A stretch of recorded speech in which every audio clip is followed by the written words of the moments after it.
അടുത്തിടെ വിട പറഞ്ഞ ചെമ്പുലങ്ങാട് ഉസ്താദ് അറിവിന്റെ ആഴമറിഞ്ഞ പണ്ഡിതനും സങ്കീർണമായ ഇസ്ലാമിക വിഷയങ്ങളിൽ വ്യക്തവും അഗാധവുമായ ജ്ഞാനവും സ്ഥിരോത്സാഹവും കൈമുതലാക്കിയ അതുല്യ പ്രതിഭയായിരുന്നുവെന്ന് സംസ്ഥ ഉപാധ്യക്ഷൻ നെല്ലായ കുഞ്ഞു മുഹമ്മദ് മുസ്ലിയാർ പറഞ്ഞു. പടിഞ്ഞാറെ കൊടുമുണ്ട ജലാലിയ ഇസ്ലാമിക് കോംപ്ലക്സിൽ സംഘടിപ്പിച്ച ദലായിലുൽ ഖൈറാത്ത് സ്വലാത്ത് മജ്ലിസിൽ സമാപന പ്രാർത്ഥന നിർവഹിച്ച് സംസാരിക്കുകയായിരുന്നു അദ്ദേഹം.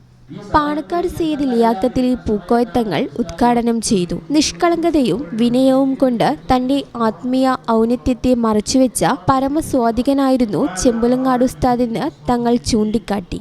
എടക്കര ഇസ്ഹാഖ് ഫൈസി മുഖ്യ പ്രഭാഷണം നിർവഹിച്ചു. അയ്യായ സയ്യിദ് അലവി മുസ്ലിയാർ, സ്വാലിഹ് മുസ്ലിയാർ, ബഷീർ ഫൈസി, സയ്യിദ് സത്താർ പൂക്കോയത്തങ്ങൾ, സയ്യിദ് ആത്തിഖലി തങ്ങൾ, സയ്യിദ് അർഷാദ് തങ്ങൾ, അബൂബക്കർ ദാരിമി മോളൂർ, ബഷീർ അമാനി കൊല്ലം, അലി ഫൈസി പാവണ്ണ, അബ്ദുള്ള ഫൈസിക്കൊപ്പം അബ്ദുൽ മജീദ് ഫൈസി, ലീവാഉദ്ദീൻ ദാരിമി, ഉമർ ഫൈസി, അബ്ദുൽ ഗഫൂർ ജുനൂമി തുടങ്ങിയവർ പങ്കെടുത്തു. അബ്ദുൽ ലത്തീഫ് മാഹിരി തിരുവേഗപ്പുറ ആമുഖ ഭാഷണവും മുഹമ്മദ് മീറാൻ ലത്തീഫി വിളത്തൂർ നന്ദിയും പറഞ്ഞു. ഈ ചാനൽ ന്യൂസ്, മലപ്പുറം. നടക്കാവിൽ hospital academy of paramedical sciences, നടക്കാവിൽ ഹോസ്പിറ്റൽ ബിൽഡിംഗ്, വളാഞ്ചേരി, മലപ്പുറം.